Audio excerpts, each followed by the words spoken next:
Bonjour à tous, voilà une petite vidéo pour vous donner des nouvelles de l'élevage. Alors cette semaine c'est vraiment la première semaine où je remarque que l'herbe se remet à pousser.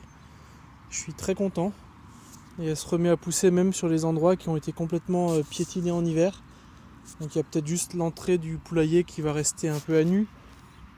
Mais globalement toutes les grandes zones dans la espèce de rigole là qui ont été complètement ensevelies sous la boue. En fait, il reste suffisamment de racines d'herbe pour que ça repousse très rapidement. Et j'ai semé des grosses poignées de trèfle blanc. Alors c'est pas le plus joli des trèfles, mais c'est celui qui plaît le plus aux abeilles. Et ça ressemble à... Faut que je vous trouve une petite poignée. Ça ressemble à ça, les semis de trèfle blanc qui démarrent. Et bah j'en ai mis tout le long là dans les endroits un peu endommagés. Et je pense que maintenant l'herbe va repousser plus vite que ce que les canards vont pouvoir déraciner. Donc je m'inquiète plus trop. Il va aussi moins pleuvoir. Il pleut déjà moins depuis à peu près un mois. Ça c'est une très bonne chose. Je viens de laisser de bouger les poules, les canards et les oies de cette parcelle à celle-là. Donc là elles sont toutes faux-folles. Mais déjà dans l'autre parcelle, elles avaient plein de choses à chercher, des petits insectes, des vers de terre qui sortent du sol parce qu'il a beaucoup plu hier. Les oies se sont mis à brouter l'herbe fraîche, elles sont très contentes. Et là quand j'ai ouvert, elles ont immédiatement accouru et elles sont en train de complètement dévaster tous les stocks de petits insectes et de vers de terre. Mais maintenant ça va être une semaine dans des petites parcelles comme ça. Donc le temps qu'elles fassent tout le tour, il y a au moins, vraiment au strict minimum 6 semaines. Et si j'arrive à faire plus de... Vous avez vu que j'ai commencé à faire des clôtures permanentes là. Si j'arrive à faire plus de clôtures permanentes, je pourrais plus facilement, avec le nombre de clôtures mobiles que j'ai, faire des plus petites parcelles. Et je préfère vraiment que les oies aient le temps de tout brouter avant de passer à la parcelle suivante. Si je vois qu'elles suivent toujours pas avec le broutage et que l'herbe repousse trop vite, bah, il va me falloir plus d'oies et plus de cannes de barbarie parce qu'elles broutent bien de l'herbe aussi, les cannes de barbarie. J'ai eu des problèmes cet hiver avec les poules. J'ai eu beaucoup de prédation des buses sur les poules. J'ai dû perdre au moins 5 poules en 5 mois. Alors là en ce moment je fais des parcelles plus petites, plus proches de l'enclos. Donc il y a un peu moins d'attaques. C'est surtout quand elles sont dans le fond du terrain là-bas ou dans des grandes zones bien ouvertes que ça se passe. Et je sais pas encore comment gérer ça, honnêtement. Je veux pas enfermer les poules dans un enclos fixe. J'ai vraiment envie que mes poules puissent brouter sur tout le terrain, chercher leur vers de terre, gratter partout, qu'elles aient un environnement le plus naturel possible. Et donc si je vois que ça s'améliore pas, bah, j'offrirai mes poules à quelqu'un et je reprendrai des poules dans 3-4 ans ou dans 10 ans quand les arbres auront commencé à bien faire des belles haies bien compactes et que le sol sera moins visible du ciel et que les buses pourront beaucoup moins attaquer les poules. Mais je suis pas encore résigné à faire ça tout de suite, je vais encore essayer d'autres techniques et notamment faire mes propres reproductions de poussins. Là j'ai acheté un coq, il se fait méchamment attaquer par les oies, je remarque.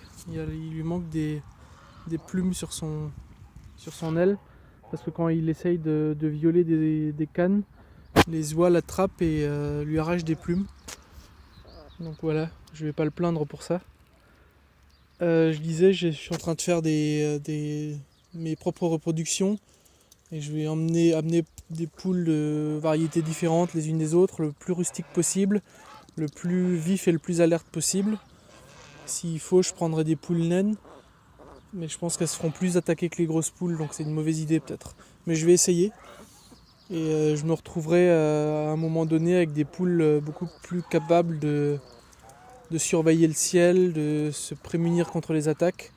Parce que ce qui rend les poules beaucoup plus vulnérables que les canards à ces attaques de buses, c'est qu'elles sont tout le temps dispersées une par une, chacune dans un coin. Alors que vous voyez, les canes et les oies se déplacent plus comme un troupeau, et les buses n'auront pas naturellement attaqué ça. Et si les buses attaquent un troupeau, les bestioles vont se disperser, courir, il y a peut-être moins de chances qu'elles arrivent à en attraper une que si c'est une poule isolée dans un coin là-bas. Donc voilà, ça c'est mes techniques pour les buses. Je continuerai à tester.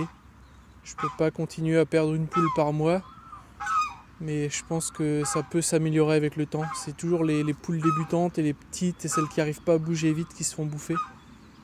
La seule qui m'a vraiment attristé, j'avais une poule qui couvait très bien, qui avait réussi à couver un caneton l'an dernier, qui a fini par se faire bouffer en décembre. Donc là je suis obligé de faire de l'incubation artificielle de poussins.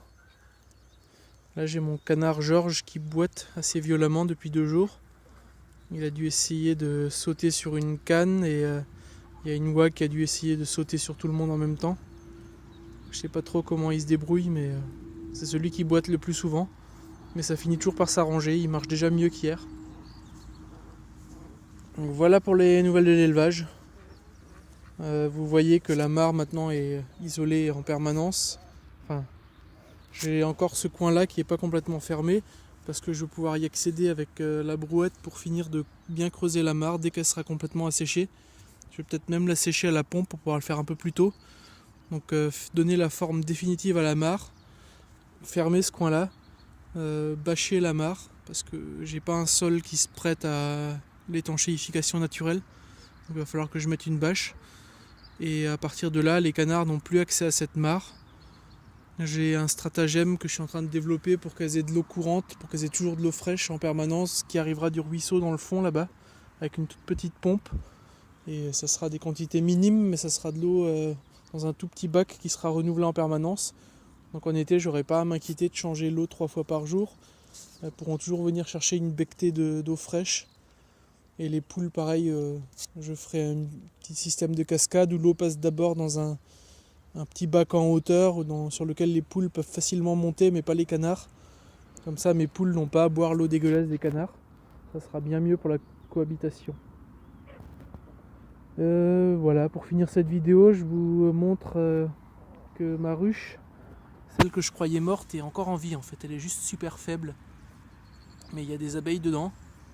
Là, la météo est fantastique, les arbres sont en pleine floraison, donc si elle est en vie maintenant, c'est le meilleur moment pour elle pour reprendre de la vigueur et pousser.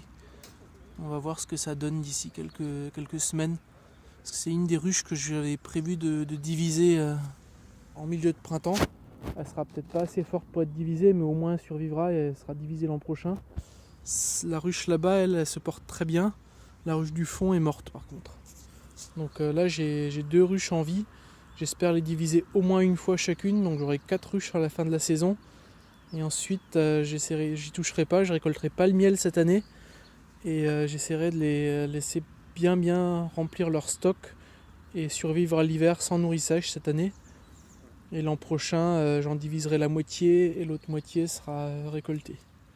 Et à partir de là, chaque année, j'essaierai de toujours diviser une grosse partie des ruches pour maintenir un nombre stable de ruches, parce que chaque hiver certaines meurent. Donc voilà pour les nouvelles. Bonne journée à vous et bon week-end de Pâques.